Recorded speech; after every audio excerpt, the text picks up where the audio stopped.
So here in Athens on the Acropolis, and I had to do this, I had to start with a theater, mostly because that was the first thing that we came to. But this is one of 5,000 seats, 1,900 years old because they had to rebuild it from where it was destroyed. But it's a theater that they still use today for plays. Really cool. So we just walked through this entrance. I'm walking backwards a bit. This is 4th century BC, so we're 4th century BC, so we're looking at the 300s BC. This structure here, this entry gate. Here is the Parthenon. You've probably heard of this. An incredible engineering feat for several reasons. One, of course, is that you can see the scaffolding there, and even that ancient scaffolding is design that is used still today. Not. Any rate, there's not a single line on the Parthenon that is straight or plumb, but visually it looks perfectly straight from a distance. It was built in 8 years, which is an incredibly short amount of time. They had a marble roof that was actually a translucent type of marble.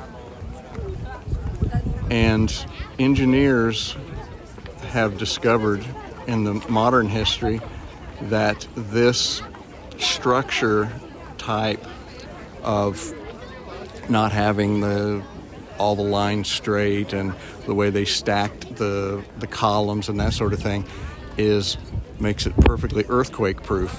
This area is very much prone to earthquakes, and what they discovered, I say we, it wasn't me, what they discovered was that the reason the Parthenon has never been destroyed by an earthquake is because of the way it was built. Engineering prowess, and we're talking here 500 BC. This is the 400s BC, before Christ, that they built this with amazing and astounding engineering prowess.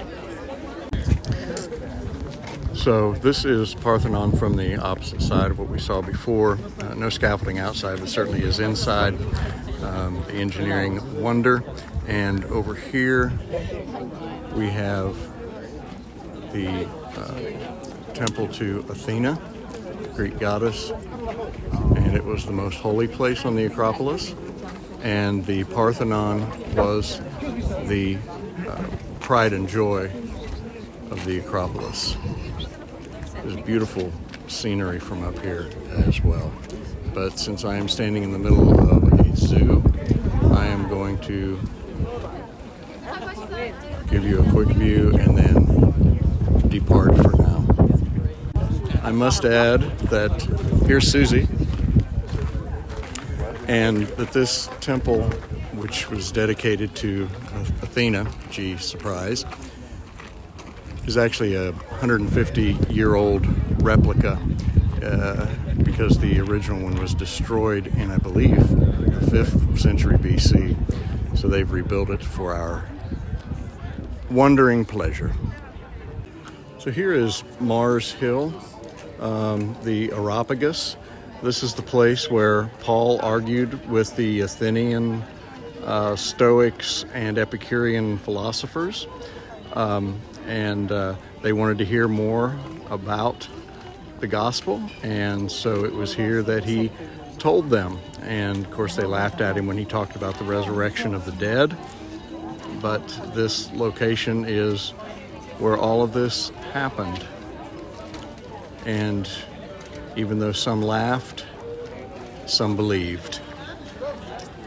And you can perhaps see inscribed on the wall here in Greek the text from Acts chapter 17, where this story is told, and this is Paul's speech to the philosophers. We are at Pompeii today. This is actually our last place to be before we head back to the United States. This is a Colosseum that is perhaps the oldest Colosseum that they have now in the world. I believe it was 4th or 5th century BC. I believe that's what he said. And in a moment, I will go inside and show you what it looks like in. So here is the inside of the Colosseum. Looks much like we would expect to see on television, watching movies and so forth. And they did have gladiator battles in here, but most of those gladiator battles were like WWE, where it was fake because the gladiators were slaves, and if the gladiators died, then the slave owner lost his means of making money. But this Colosseum is open for music and theater events still today. Pink Floyd and other rock groups and other kinds of music. No Southern gospel country music like that I'm aware of, but certainly some really good classic rock music. And so this is a very cool place.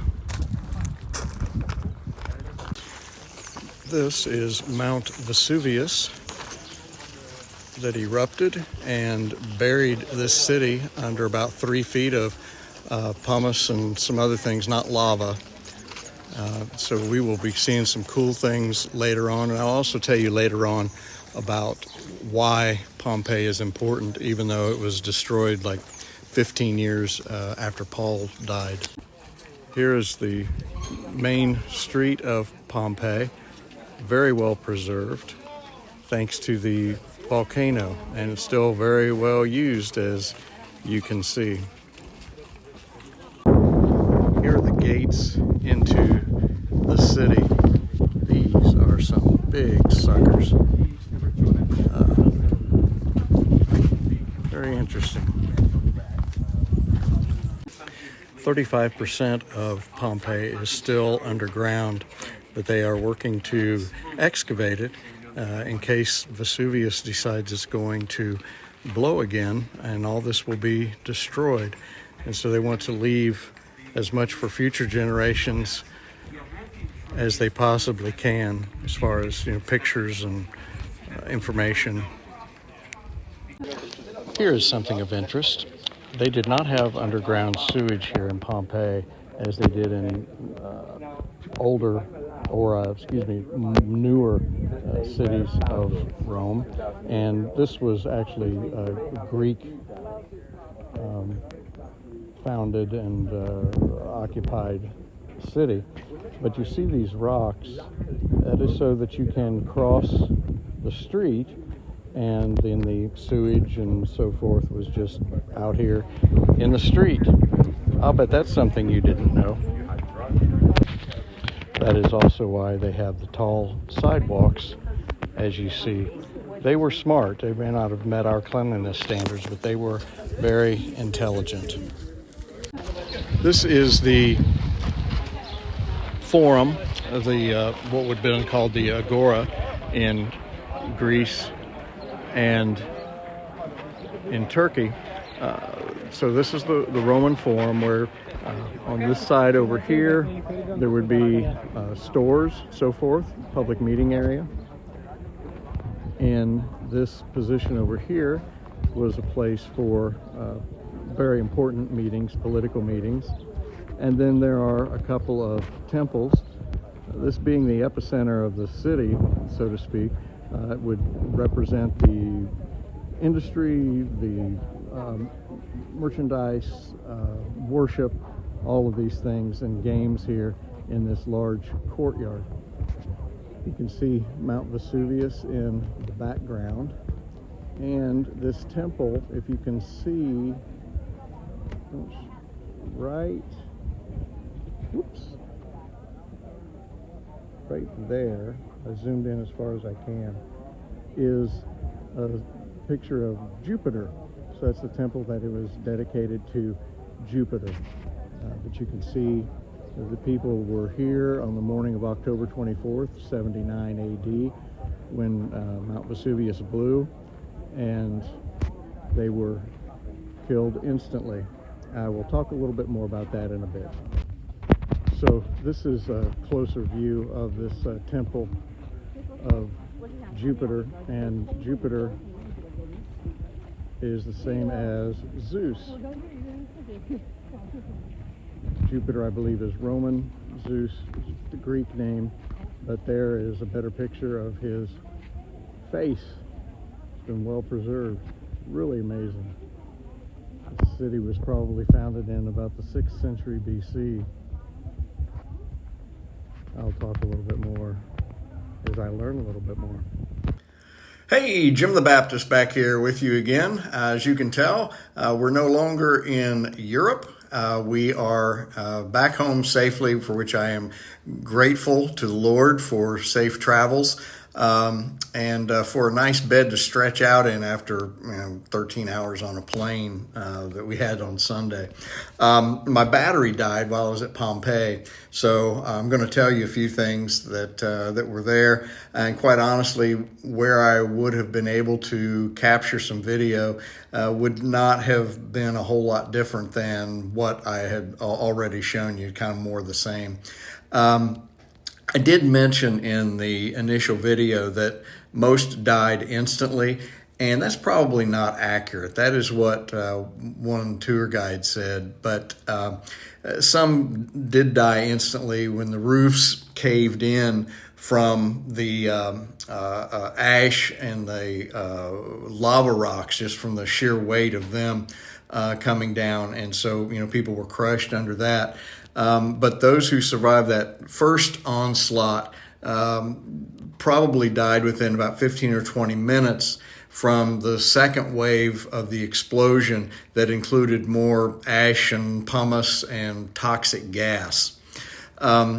We saw probably about 22 different bodies, and it was very sobering to see these casts that had been made.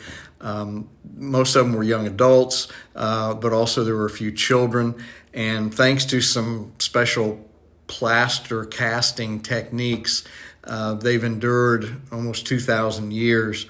And through CAT scans and x-rays and the use of DNA, scientists have learned a lot about the people and about life in this one first century city. When the volcano came and covered and smothered really the entire city of Pompeii, life was literally frozen in time. They found pottery and furniture and food and frescoes and graffiti, which in those days was more like our texting. It was not vandalism. People would write notes, or they would write their names or draw pictures, Caesar was here kind of thing. And they've even had a lot of preserved feces. And if you remember Steve Irwin, the crocodile hunter, he used to say, you can learn a lot from feces, or a lot from poo, excuse me. He said, you can learn a lot from poo.